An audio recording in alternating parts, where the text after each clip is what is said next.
for me as a commentator, it's like eventually I got to rip the Band-Aid off in live event business and go, and whether it's May 9th or May 16th or April 18th. Como le dije hace un ratico. Ahora bien, entonces, ahora hay, empezando con el doctor. Lo van a llamar. The iHeartRadio News Radio 6. That's where it all starts. WIOD. Warm one yesterday, up to 87 degrees. This morning, mostly cloudy to partly cloudy at times. Buenos días. Hay algunos que hasta lo están combinando. Set between him and Justin Gaethje. Full moon is this Sunday. And so the Jewish people in Israel right now are celebrating. Sé parte de todas sus ocurrencias. Lunes a viernes, 10 de la mañana, por TUDN Radio.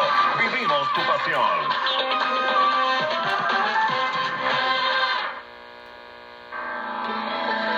Escuchas a esta hora con Almora, con José Alfonso Almora. Gracias por acompañarnos, gracias por estar con nosotros. Pueden ir llamando al 1-844